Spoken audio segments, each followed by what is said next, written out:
Hello, so today we'll be talking about rolling dice.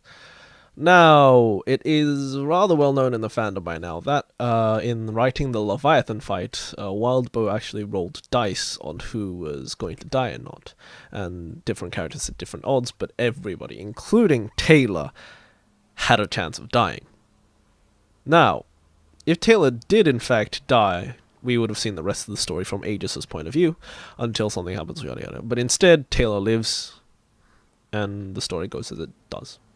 But because of that, there's a bit of a debate about whether or not using that kind of stuff is a good idea or not, whether it's a good idea to roll dice or whether it's a bad idea.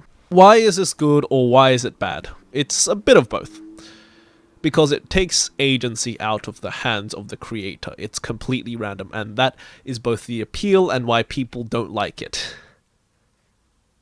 It's interesting because you have to find Watsonian in-story reasons to do things that have no out-of-story reason, no doylist reason, which makes it hard, but also quite interesting. And you can make it, therefore, it's very independent, and you can take things in interesting directions that weren't intended or planned for, and then you have to improvise and think of things on the fly on how to take this story in a new direction.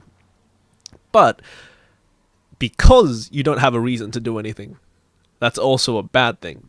Because depending on how you look at it, if you're the kind of person who feels that every detail needs to be meaningful, nothing can be wasted, there's no point for red herrings, you believe in Chekhov's gun and everything has to have its place, then obviously this is bad. Also, the other reason you might not like it is because you may feel like it's a bit of a contrived way of doing things.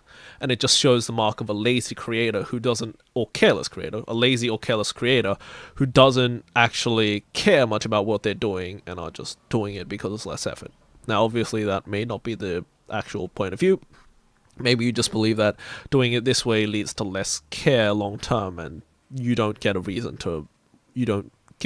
why this is the way it is. So, as you can see, to a certain degree, both the reason why people like it and why people dislike it seem to be the same. Because that's what the power is. The power of using dice is that it takes, as I said before, it takes the control out of the hands of the creator. And that is a very powerful thing. And if used correctly, that can do really great things. Now, of course, you could also not have people complain by using dice and not telling them, because that is also an option, and most of the outrage comes after the creator, the writer, said something about it, and then people go, why would you do that, that's stupid. But if you don't mention it, you can get away with it, because yeah, so best of both worlds in that case, I guess, unless you really want people to know, but depends on you. But yeah, that's all for this week.